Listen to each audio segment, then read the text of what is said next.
All right, thank you for staying with us. It's Daybreak, reaching you live from the nation's capital in Abuja. And now we have joining us Princewill Okorie, an energy expert, to talk to us about, power from the consumer perspectives here. Now, you probably have picked one or two things, that our former guests have said on the program.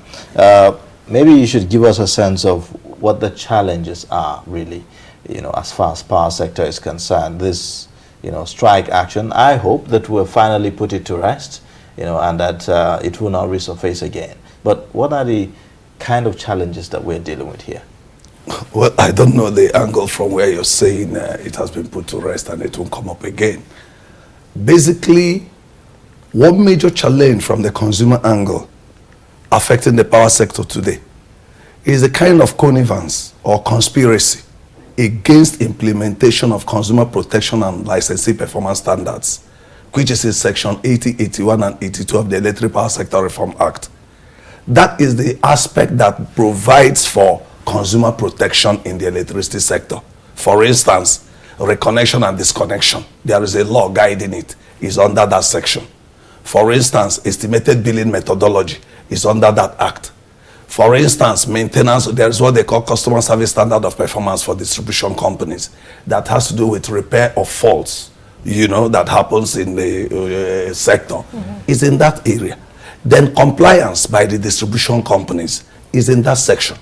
But if you watch what is happening in the sector, the Electric Power Sector Reform Act came into being and the privatization took off in 2013. Now, you have Nigerian Electricity Management Services Agency, NEMSA, created to take care of standards and safety in the sector. You have Nigerian Electricity Regulatory Commission, created to take care of regulation in the sector. You have NBET, created to take care of trade and other monetary related issues. You have TCN, Transmission Company of Nigeria, created for transmission. Then, what do you have for consumer protection in that sector? Okay, this brings me to the question whether Nigerians are really aware, are the consumers really aware of all of these? That is part of the problem. Why I say there is a conspiracy. There is National Power Training Institute of Nigeria, created to train skilled and unskilled manpower. Since 2013, they've trained 15,000 personnel, drawn from only the distribution companies, generation companies, and government-related agencies in the power sector. They've not trained one single consumer group. Now, if you talk about consumer relations here, isn't that why you have bodies like Savicom and bodies like Public Complaints Commission? No. What you have? Once play that for? No, you have Federal Competition and Consumer Protection Commission. And then that Federal Competition and Consumer Protection Commission is expected to be the agency of government that will protect consumers, which incorporates even consumer education. Even in UNDP, 2013 UNDP program, they talked about the need for countries to develop consumer educators who will be able to educate people on their rights as consumers. But the Federal Competition and Consumer Protection Commission is set up, is a broad, they take care of every aspect of consumer issues. Name it banking, health, and every other. But what I'm trying to say is that you privatize the electricity. And you know that capitalism, the capitalists will always want to exploit the consumer. Now, the proper thing to do would have been to set up a unit for consumer protection in the sector, just like you have set up transition company. You have approved for GENCOs to exist. You have approved for DISCOs to exist. For instance, the GENCO generates 12,000 megawatts of electricity, and the distributor distributes only 3,000. And then their billing is their tariff based on the 7,000 generated or based on the 2,000 they are distributing. And then who will now make Nigerians know that the distribution company has refused to distribute the quantity generated to improve the lives of Nigerians? So the distribution company is like one powerful group, and they do whatever they like. That is why they can take light the way they want. After all, they will say they are independent. For instance, they will say they are independent. If you are independent, why is the federal government injecting money into the sector? CBN has put in over 1 trillion naira. Even ordinary meter, the distribution company could not provide. And don't forget, there was performance agreement that was signed at the inception of privatization. Which one have they kept? How many meters, for instance, how many meters has AEDC provided? Why will AEDC wait until mass metering program will come and then I begin to bring meter to give to people? And then why is it, for instance, now under mass meter access provider now that NEC is talking about, what they provide, mass metering program provided for just 10 million consumers, and we have 200 million Nigerians. At least don't have less than 36 million households in Nigeria, and you are providing 10 million. So would you say, the privatization of the power sector has left us in limbo? It has not, but the governance of the privatized electricity sector is wrong. Now, the failure to have a unit to coordinate consumer protection in that sector is the main problem we have. Take for instance, under estimated billing methodology, it is expected that you check the transformer that supplies electricity to a particular area. Every transformer is supposed to have meter. The meter is what you use to check the quantity of energy that has come there, so that you can calculate the kilowatt hours and check the amount that the people are supposed to pay. But how many transformers have meter? Now look at it, for instance. If you had a consumer group, a consumer unit, the consumer unit will ensure that the distribution companies provide transformers for communities. Now you see a situation where people don't even have the light, their transformer is bad. If the distribution company is aware that they are serving people, how will they be comfortable to stay that a transformer doesn't work for almost 1 year and they are not bothered about restoring, knowing that they generate their money from the electricity that transformer helps them to give to the area, and they check it? But because they don't check it, they just give people bills anyhow, and the people pay, and the people are made to look like people that have no protection anywhere. So the distribution company takes advantage of them just to make money. Okay, do you consider monopoly as a problem in the distribution sector of the power of power in Nigeria? I am not talking about that angle.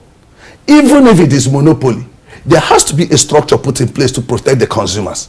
Because I've been issued, privatization of the power sector was predicated on the fact that consumers will pay if quality of service is improved. Because why I'm bringing this up is because when the whole concept of privatization for power came into being, a lot of Nigerians are expecting to see something like in what we have in the telecommunication sector, for instance, where you have multiple telecom networks, MTN, Globe. But that has not stopped the exploitation of the consumer. The multiple networks. There's competition, and apart from competition, it's much easier for Nigerians to benefit. I'm not interested in their competition.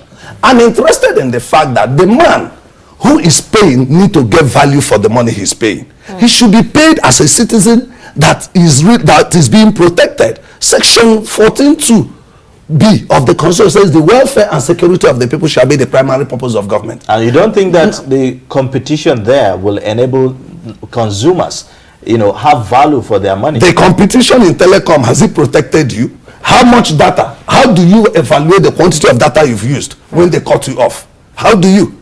Has the competition in the banking sector protected you?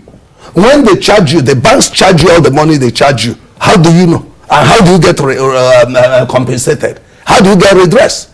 Do you have access to central bank consumer unit? The whole concept here is that democracy is being messed up by the way the operators of the industries are allowed to exploit Nigerian consumers. And let me tell you here, look, patriotism is important. And the citizen can be patriotic when he believes he's being protected. But if a citizen feels that the same institution that should protect him is creating avenue for him to be exploited, how will he be patriotic? So he will now tell you that he is not protected. You buy your data now. Before you know it, they say you are buying for 2 weeks. In the next 1 hour, it's gone. Okay. And then you have no transparent way to check what you have used. So is this a problem of legislation or corruption? It's a problem of, let me tell you, it's a problem of the executive that implement policies being strong enough to monitor and ensure that citizens are not exploited. Because if you, for instance, like I'm talking now, why is it that the electricity sector doesn't like civil society groups? On August 10th this year, we organized micro, small and medium enterprises consultative meeting on electricity consumer protection. Do you know the report of that meeting was sent to the Minister for Power till date? They never discussed it with us. We wrote it in August until we followed up until October, November.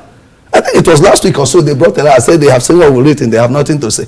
Even when we invited them to do the next stage of it, they are not interested. Even when you send that, we sent that report to legislature, a committee on power, no response.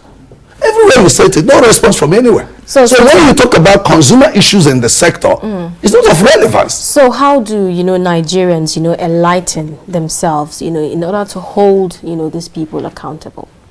Well, we are doing the bit we are doing.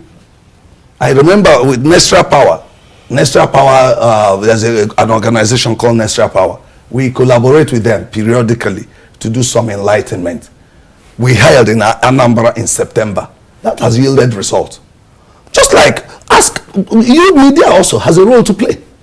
How many transformers that rural electrification agencies say they've given contract to? How many of them are working? You give a contract, like there's one we are working on now, because after that program in Anambra, some communities came and brought their complaints. And that's why we are now trying to relate with the FCTA, community department, to bring the community leaders together, to look at the way they are being served. We never did we know that this thing will come up. That program was to hold yesterday, but because of the change of button in FCT, the new secretaries, it was kept on Abe. But in Anambra, communities came to complain. Could you imagine that rural electrification agency gave contract, paid for somebody to supply a transformer to a community 8 weeks from November 2020 till now? That transformer is not energized. We now got into it. It was just yesterday they called me to say they've now got NEMSA to go and do certification. So when you have a system that is no money now, how many communities, if you go and take an inventory of communities, how many of them are their transformer? One community in Imo wrote us. For 4 years, their transformer was not working. And they were given bills. Now they're told they're owing about 66 million now. How many naira bill? We wrote a letter. The district manager refused to receive our letter. We're going to take the matter up with NEC. Last year, we helped about 3 communities escape 35 million naira bill. How did they get the 35 million naira bill? We went to NEC forum and said, okay, provide evidence of meter reading. Nothing.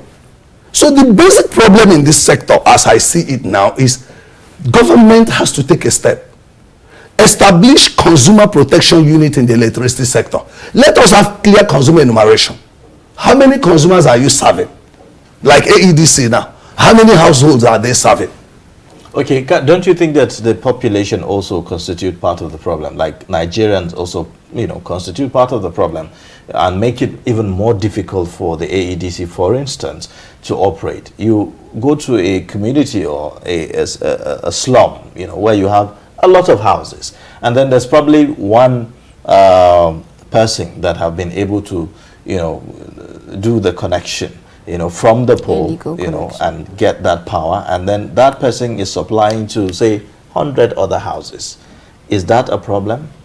Do you blame that person or you blame AEDC, who is in charge of that area, from going there to see what is happening and ensuring that they provide the light the way the people should have it? Who do you blame? It's irresponsibility on the part of the company. It's just like where you see now that somebody moves out of a house and another person moves in. You force the new tenant who had paid his rent to his landlord to inherit a bill somebody else used. Don't AEDC have a lawyer? Shouldn't they be the ones to get to the landlord to say, pay the money they are owing? Why would you not keep another tenant in darkness? It's abuse of fundamental human rights. So when you look at it, you're telling me of a community that is within your territory that is operating with you. Are you aware that even there's a section 80 subsection 3 or so of the Electric Power Sector Reform Act provides that the distribution company should provide information on standards about consumer in the power sector and make it available to consumers. That NEC should direct them to do that. Have you ever gone to any AEDC office and seen any leaflet or document showing consumer rights in the sector? Do they do it? Well, we hope, Now, have you had any engagement where they brought people together to even know their rights? Have you seen anywhere they brought people together to talk about reconnection laws? You just say somebody will just come and disconnect you, taking advantage of the fact that the legal process, judicial process is too lengthy, and the cost, the individual consumers may not be able to bear it. So they'll just deal with them that way. Well, thank you so much for coming, on the program, and it's been quite insightful and educating as well. But we hope, the whole issue about power in Nigeria, particularly, consumer rights, is protected. All right. Well, with that, we'll take a short break now, and then when we come back, we will be taking a look at some stories on the program. Please stay with us.